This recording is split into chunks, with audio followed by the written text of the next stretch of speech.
बिस्मिल्लाहिर्रहमानिर्रहीम। अस्सलाम वालेकुम। कैसे हैं आप सब 8 क्लास।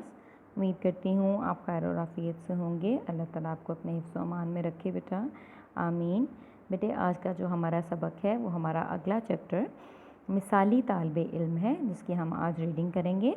आप अपनी बुक्स निकालिए और उसमें निकालिए मिसाली तालिबे इल्म का चैप्टर, ठीक है जी बेटे। आज का हमारा सबक है मिसाली तालिबे इल्म, इसकी हम आज रीडिंग करेंगे। और रीडिंग करने से पहले इसके ख़ास अल्फाज को भी देख लेते हैं, लेकिन इससे पहले फिर मैं आपको याद करवा दूं बेटे, रीडिंग को आपने ख़ुसूसी तवज्जो से सुनना होता है, क्योंकि ये आपकी रीडिंग जो है इसी के अंदर से आपके MCQs बन के आते हैं।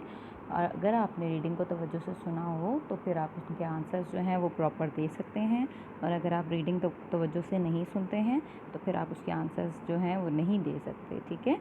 तो इसलिए अपने पेपर में अगर आप अच्छे एग्ज़ाम में अच्छे नंबर चाहते हैं तो आप इस रीडिंग को बेटा ध्यान से देखिएगा, बल्कि मेरे साथ साथ आप इस रीडिंग को कीजिएगा, ठीक है। ख़ास अल्फाज में बेटा पहले तो हमातन है। हमातन का मतलब होता है बेटा पूरी तवज्जो से, ठीक है। नेक्स्ट आपका वर्ड है हमातन गोश। हमातन गोश कहते हैं पूरी तवज्जो से सुनने को। गोश कानों को कहता है ना, तो हमातन गोश से मुराद है पूरी तवज्जो से सुनना, ठीक है। उसके बाद है हर दिल अज़ीज़। हर दिल अज़ीज़ का मतलब है कि हर दिल को अच्छा लगने वाला, ठीक है, दिल को अच्छा लगने वाला। बज़्म अदब। बज़्म अदब बेटा कहते हैं ऐसी महफ़िल जिसमें आप हर एक जो है वो अपने अपने मिजाज के मुताबिक बात कर सकता है, ठीक है। नेक्स्ट आपका वर्ड है बेटा मखदूम साहब। मखदूम कहते हैं हाकिम को, ये एक ज़ात भी है, ठीक है। सिफ़ात सिफ़्त की जमा है, यानी कि खूबियाँ, ठीक है।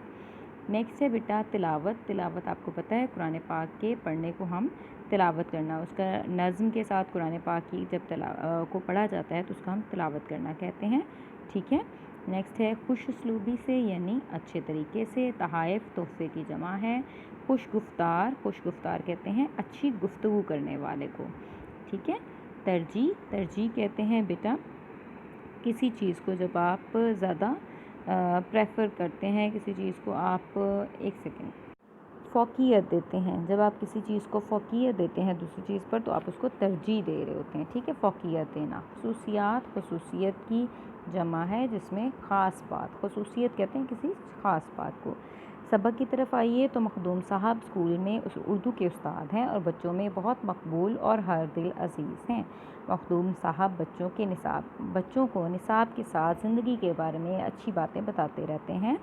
इस बार हफ्तावार बज़्म अदब में उन्होंने अपनी जमात के बच्चों से कहा कि आज हम एक मिसाली तालिबे इल्म की सिफ़ात और ख़ुसूसियात पर गुफ्तगू करेंगे, ताकि आप सब भी ख़ुद को एक मिसाली तालिबे इल्म बनाने की कोशिश करें। सब तलबा हमतन गोश हो गए। जमात के मॉनिटर तारिक ने कोई सवाल पूछने के लिए हाथ खड़ा किया तो मखदूम साहब ने उसे इशारे से सवाल पूछने की इजाज़त दी।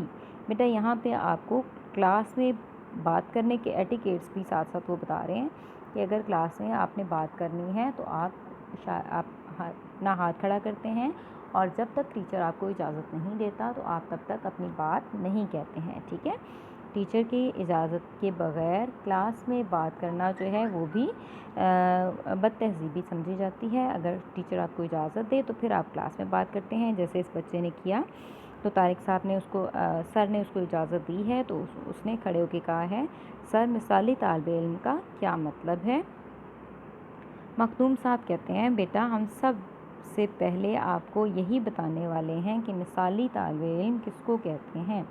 तारिक, सर माफ़ी चाहता हूँ कि मैं दरमियान में बोल पड़ा, हमें बताएं कि एक मिसाली तालिबे इल्म कौन होता है। बेटा अब जो हम ये पढ़ रहे हैं ना, ये स्टाइल मुकालमा स्टाइल होता है। मुकालमा स्टाइल का मतलब है कि जब हम दो लोगों की गुफ्तगू उनके ही अल्फाज में पढ़ रहे होते हैं, ठीक है। हम दो लोगों की बात उनके ही अल्फाज में पढ़ते हैं तो उसको हम जो अल्फाज वो इस्तेमाल कर रहे होते हैं उसी तरह से बोलते हैं, और उनको हम लिखते हुए इन्वर्टेड कॉमास में लिखते हैं, ठीक है बेटा। अब मखदूम साहब आगे से कहते हैं कि मिसाली तालिबे इल्म एक ऐसे तालिबे इल्म को कहते हैं जो अपनी खूबियों और सलाहियतों की वजह से दूसरे तालिबे इल्मों के लिए एक मिसाल और नमूना हो। सरफराज, सर हमें ये कैसे मालूम हो सकता है कि कौन मिसाली तालिबे इल्म है। मखदूम साहब ये कहते हैं कि हम सब बच्चों से सवाल जवाब करेंगे, लेकिन ज़रूरी है कि पहले दूसरों की बात गौर से सुनें, फिर बात करने के लिए हाथ खड़ा करें, और जब दूसरे खामोश हो जाएं तो फिर बात करें। अब अगला बच्चा है तनवीर, तो वो ये कहता है कि सर ये भी तो एक मिसाली तालिब इल्म की खूबी है कि वो दूसरों की बात गौर से सुने, किसी की बात ना काटे और अपनी बारी आने पर बात करे। अब टीचर जो हैं मखदूम साहब, वो ये कहते हैं कि शाबाश, तुमने बिल्कुल दुरुस्त कहा, ये भी मिसाली तालिब इल्म की एक खूबी है। अनवर बच्चा ये कहता है कि सर आप हमें तफसीलन तरतीबवार बताएं कि एक मिसाली तालिब इल्म में कौन कौन सी खूबियाँ होती हैं। मखदूम साहब कहते हैं कि प्यारे बच्चों, हम मुसलमान हैं, इसलिए हम एक मुसलमान मिसाली तालिब इल्म की सिफ़ात आपको बताते हैं। तनवीर कहता है जी सर ज़रूर। नेक्स्ट मखदूम साहब का है कि वो ये कहते हैं कि एक मुसलमान मिसाली तालिब इल्म सुबह सवेरे उठता है, कलमा शरीफ पढ़ता है, नमाज अदा करता है और कुरान पाक की तिलावत करता है। इमरान ने कहा सर हमारे स्कूल में कुछ बच्चे दूसरे मज़हब से भी तो ताल्लुक़ रखते हैं।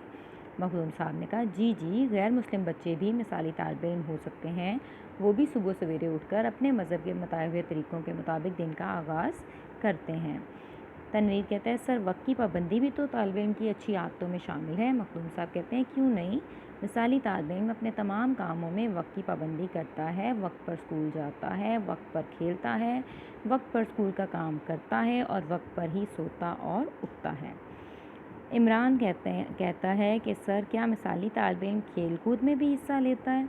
मखदूम साहब कहते हैं कि ज़हनी और जिस्मानी सेहत के लिए खेल कूद बहुत ज़रूरी है, सो मिसाली तालिब इल्म वक्त मुकर्ररा पर खेलता भी है।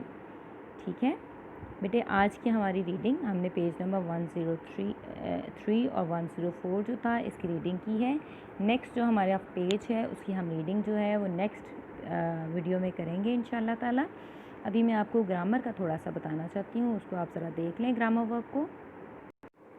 जी बेटे, आपके ग्रामर वर्क में हम आज करेंगे गलत फ़िक्रात की दुरुस्ती, और गलत फ़िक्रात की दुरुस्ती में हम यहाँ से आपके जो आपका इंडेक्स है उसमें शामिल है, इस महंगाई में गरीब बेचारे फाके से मर रहे हैं, यहाँ से शुरू होता है। तो इसका आप करेक्ट देखेंगे, दुरुस्त फ़िक्रा क्या है कि इस महंगाई में गरीब बेचारे फाकों मर रहे हैं, फाके मर रहे हैं नहीं, फाकों मर रहे हैं।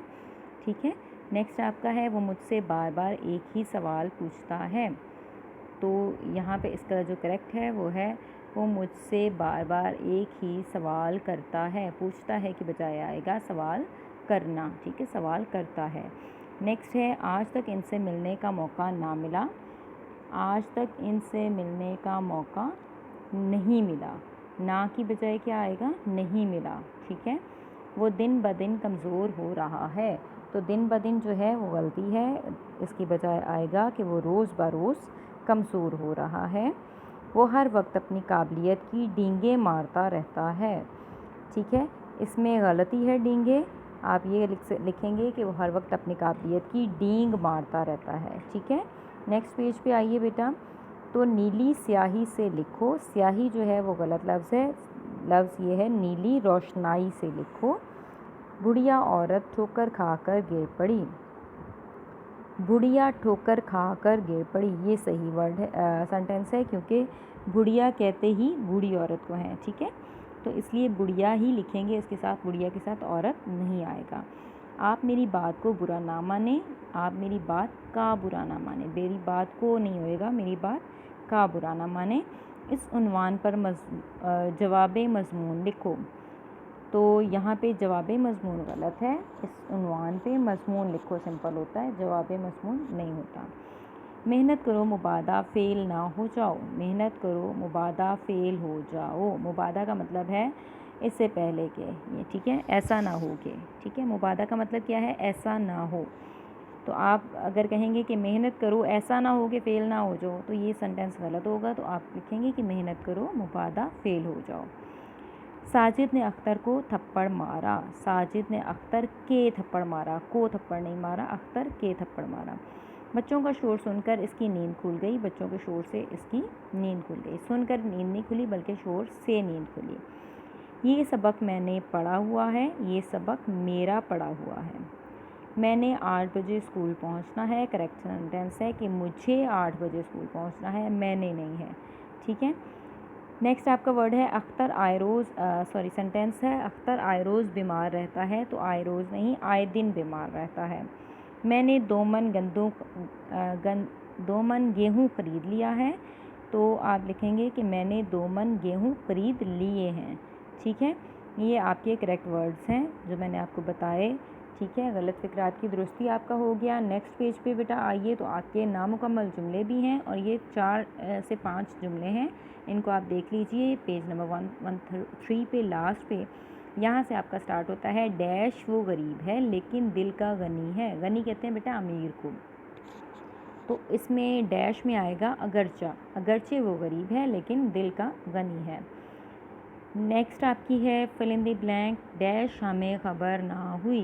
तो डैश में आएगा फिर ना कहना कि हमें ख़बर ना हुई। पेज नंबर 114 पे आइए, तो यहाँ पे आपके पास 3 हैं सेंटेंसेस जो फिल इन द ब्लैंक्स में आपके इस सिलेबस में शामिल हैं। पहला है उर्दू हमारी डैश ज़ुबान है, तो ये तो आप वैसे भी लिख सकते हैं, उर्दू हमारी कौमी ज़ुबान है। वो नबियों में डैश लक़ब पाने वाला, वो नबियों में रहमत लक़ब पाने वाला।